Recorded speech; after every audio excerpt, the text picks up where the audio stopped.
hard power is like the CCP, like just to simplify it, because in the today's world, because they are like the fastest, the best in infrastructure build out, like okay, except Elon Musk, let's say, okay, but like just like okay, maybe not to give them too much credit, but they build half of world's ships, and like they were like really poor just like, I don't know, 70 years ago or something like that, or even even 50 years ago or something. So so they really managed a lot over like the last couple of decades. So then NYT, okay, so they have the soft power, but which is quite interesting, that soft power is stochastic, meaning it's like it's just about probabilities. So like it's not like one concrete journalist can fire a politician, but let's say if New York Times, Washington Post, Wall Street Journal all report about some like poor guy, let's say some local officer, or like some bureaucrat, or some kind of local politician, he or she might get fired eventually. In kind of, it like kind of increases the probabilities of them getting fired quite a lot if you get a lot of negative coverage. So maybe like one article will not shift the balance, but if you have like 10 articles, very negative articles about you might be no longer for not long for this world, meaning for your position. So you might get cancelled basically. Hello, welcome back to Mtambo's Desk, a weekly podcast covering deep conversations on technology, philosophy, complex science, and cryptocurrency. My name is Mtambo, and the following is a conversation with Jakub Simek, a co-founder of Wezesha DAO and an author of Wisdom Enterprising. In today's episode, I will be talking with Jakub Simek about his article on CCP versus NYTs versus BTC under the daily Balajism series. And now, dear friend, here is Jakub Simek. Let's talk about communist capital, work capital, and crypto capital. In your article, you describe these powers as hard power, soft power, and smart power. Well, how do these three main powers compare in terms of their influence and reach? Okay, so yeah, so hard power, it's like the Chinese Communist Party, and like it just like maybe to think about the what does it mean, like the communist capital is like it's not just like a play on words, but it's also like kind of like a effective Hegelian synthesis, because they are like two opposites, you know, like communist and capital. It's kind of like, you know, like communists were against capital, but it's like what Balaji talks about is like left right fusion. So like the left provides the emotional, moral justification, the emotional zeal, and like something to fight for. So and the right provides like the effective execution and just the project management skills and like the capital into it. And so these all these three are like left right fusions. So it's like communist capital, it's like China or the CCP, like Chinese Communist Party, and they are really good at the hard power. And so meaning like infrastructure build out, like they build half of the world's ships. Since 2008, they built 38,000 kilometers of high-speed rail. Compare it to Spain, the second country with the biggest high-speed rail network, and Spain has only 2,000 kilometers. So it's quite impressive. They also want to build 150 nuclear reactors in 15 years, and that's more than has been built in the world over 35 years, last 35 years. So they are excelling in batteries, in solar, in now they will actually they might dominate the EV car, I mean the car industry, the electric vehicles with BID. I mean they are growing like crazy over 3 years, and it's kind of The days when people thought about like, yeah, Chinese products are inferior and it's just like copycats, I think these days are over. So this is like the hard power kind of is concentrating in the CCP. And it's also, you can model these three, like the CCP, NYT, and BTC.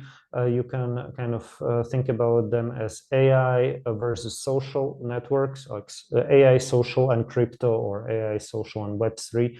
And so these are also like three very important technologies for today, but even more for the future.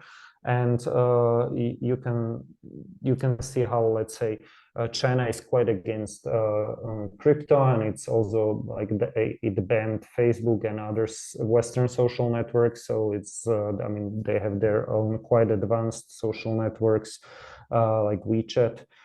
But they are quite into AI, centralized AI, and they also have like some centralized blockchains or something, and so they're, I mean, so they're good in many respects. I mean, good meaning like quite advanced, but okay. So this is like China, and what they say.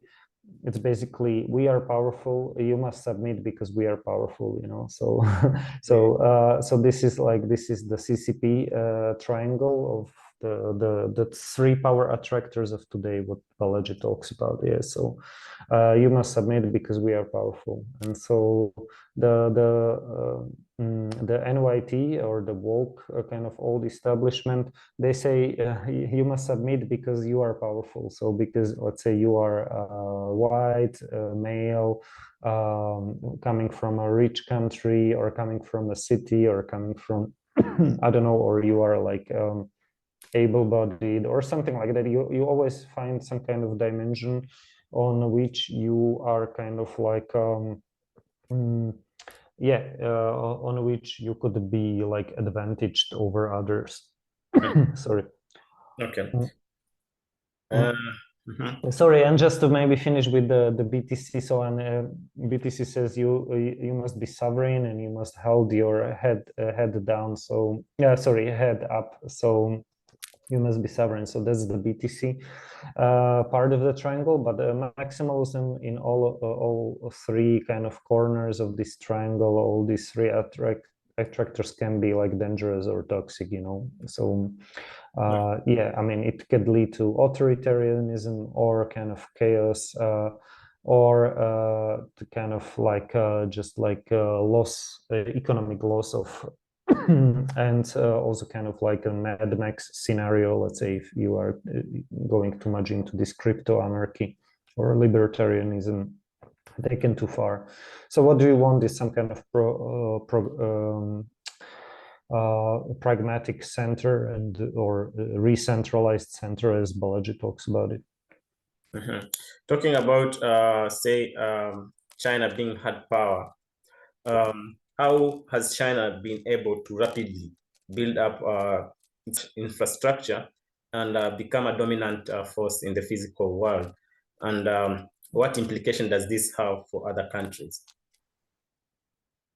Okay, so I think they have like a whole of society approach. So it must be something like yeah,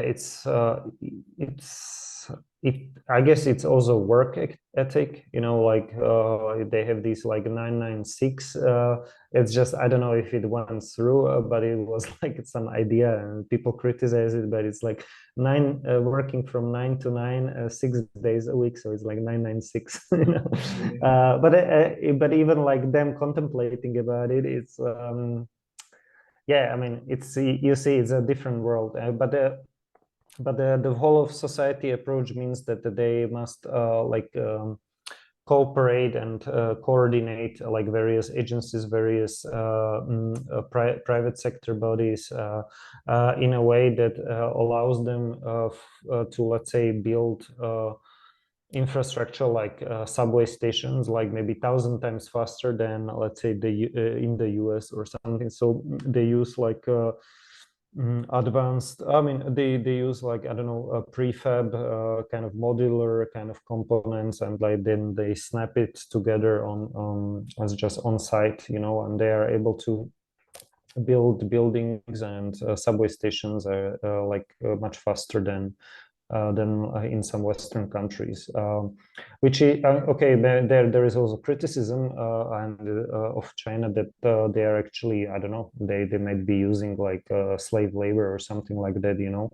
So, but this kind of argument is not sufficient to explain explain why they are so fast and so good at like hard power, meaning like building in the physical world, like infrastructure, building infrastructure. Yeah. Mm-hmm. You also mentioned about NYT being a social power or work capital.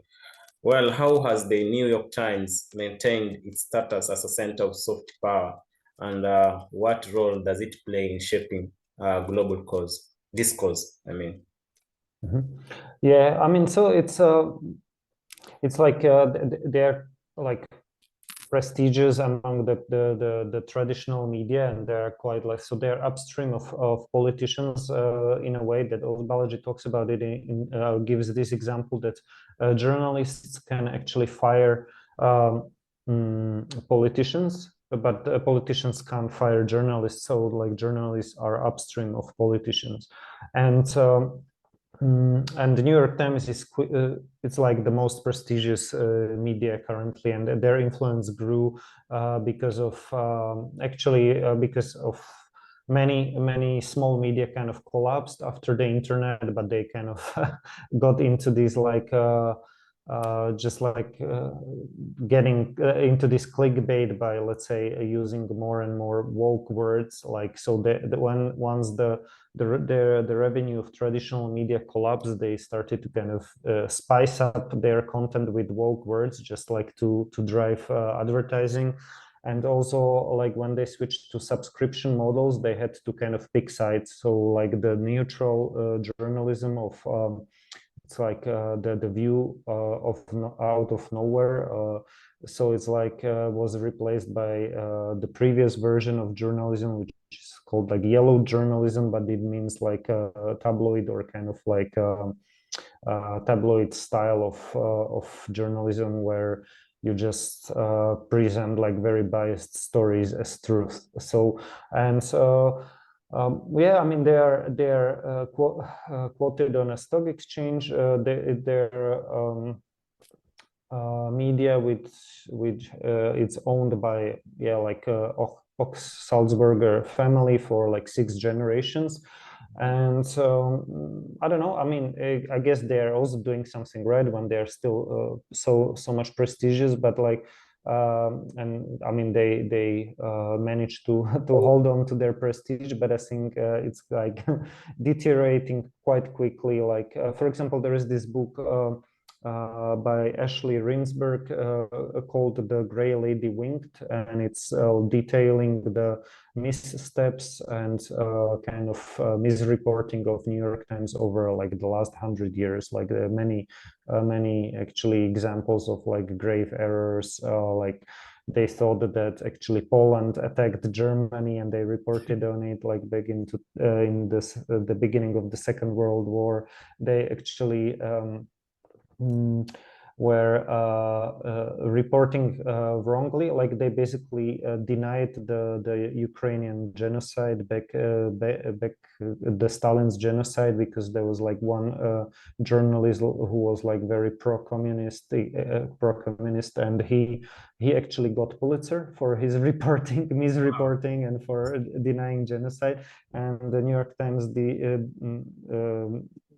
didn't return the Pulitzer back until today. So it's like yeah, that's just like one of many examples. They got Castro back into power, like because they had some like high profile interview. Again, another journalist. There was another journalist who was like pro Mao, like Mao Zedong, the Chinese leader, who caused like starvation of millions of people. So like, yeah, there are like lots of examples like this. but and there are also so many recent examples, or like the weapons of mass destruction in Iraq story and these kind of things. But anyhow, but they are prestigious still among like the old elites. So yeah. Okay. As we come to the end of this episode, can the adoption of Bitcoin as a national currency in countries on the periphery of the global empire signal a shift in the balance of power? And how is the concept of smart power related to the rise of Web3 and the role of engineers and hackers? And also, what risk does stupid power pose? I think so. Okay. So yeah, in between. Yeah.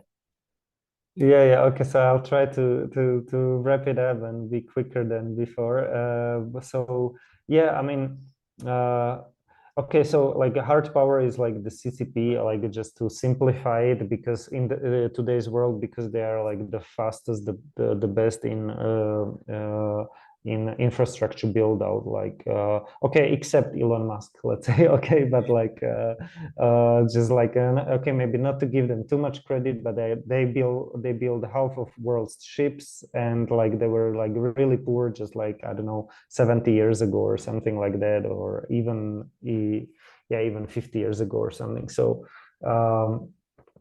so they really managed a lot over like the last couple of decades. So then NYT, okay, so they have the soft power, but which is quite interesting, that soft power is stochastic, meaning it's like it's just about probabilities. So like it's not like one concrete journalist can fire a politician, but let's say if New York Times, Washington Post, Wall Street Journal all report about some like poor guy, let's say some local officer, or like some bureaucrat, or some kind of local politician, he or she might get fired eventually. In kind of, it like kind of increases the probabilities of them getting fired quite a lot if you get a lot of negative coverage. So maybe like one article will not shift the balance, but if you have like 10 articles, very negative articles about you might be no longer for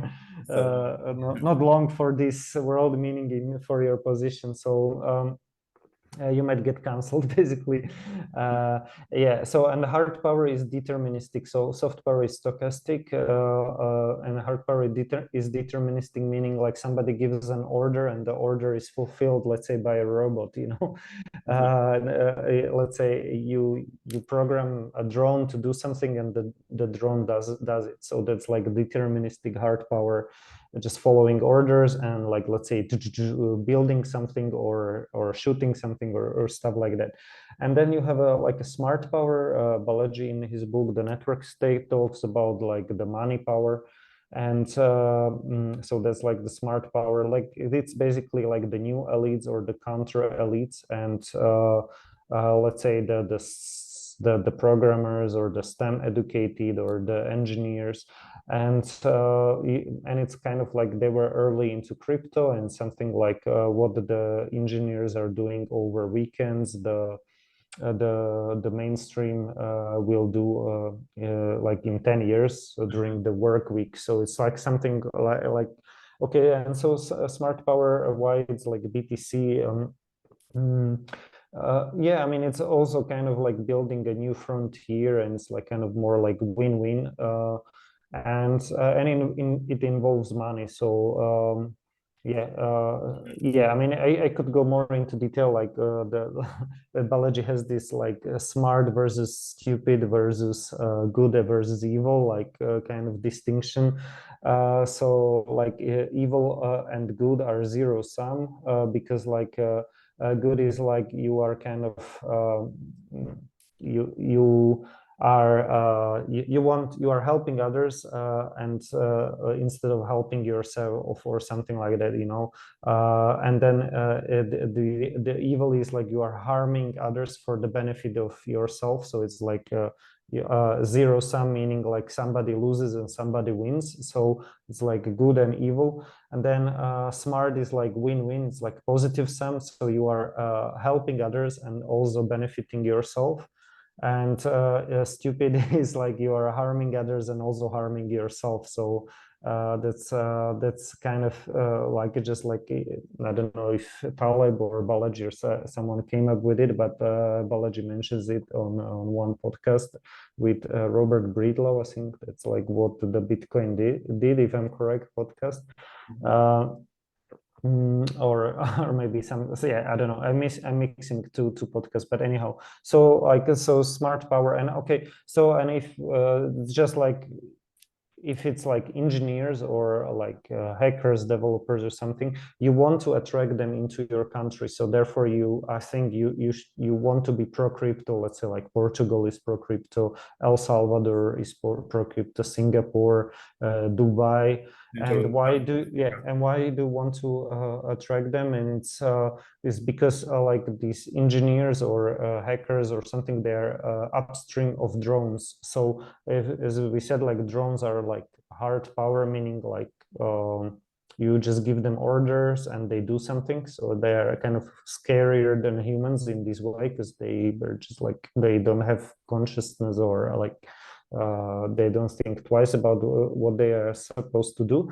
But the developers and the engineers are upstream of those drones, because they can control them, they can repair them, they can program them, and they can hack them. So you want to attract these kind of new counter elites or elites of today. So therefore, I think you should be pro crypto. Yeah. Okay. Also, what risk does the stupid power pose? Okay, yeah, sorry. Yeah, okay. And the stupid power is like the excessive tribalism or maximalism. And okay, so if you take CCP into extreme, or like what that's like also the scenario that Balaji talks about, like Chinese control, where they can export their digital authoritarianism abroad, and they can also like kind of get much more close than actually even that they are today. That's like Chinese control scenario. But also John Roberts, like another author, he talks about like the long night scenario. It's something similar. It's like digital authoritarianism kind of scenario.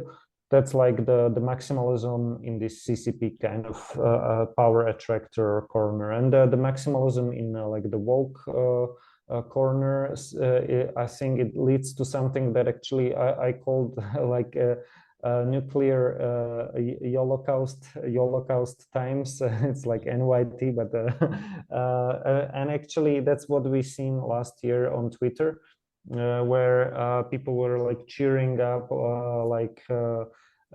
yeah, I don't know, like just getting into really like dangerous kind of memes. And and it's just like, you can't listen to Twitter all the time, you know. If politicians are like if Twitter is upstream of let's say even traditional media, now it's like Twitter, it's like even upstream of New York Times. So like, you know, New York Times is upstream, let's say, of the prestige press and politicians, but Twitter is becoming like upstream of everything.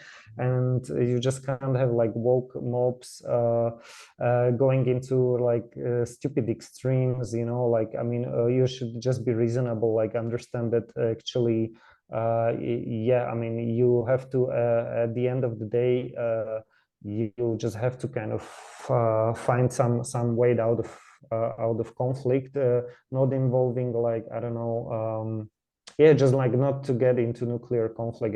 This is like just I don't know, when there was this like some rockets hit Poland, and then people were like cheering up like, now some memes about like how Polish are gonna beat the Russians or something like that. So it's like it can get quite dangerous if like stupid kind of like Twitter mobs and Twitter swarms, or like are in charge. You know, it can get really quickly, because people don't have the like the swarm or the online mob or like the online kind of people, they don't have like the sense, like the swarm itself, like it's, some people call it like egregore.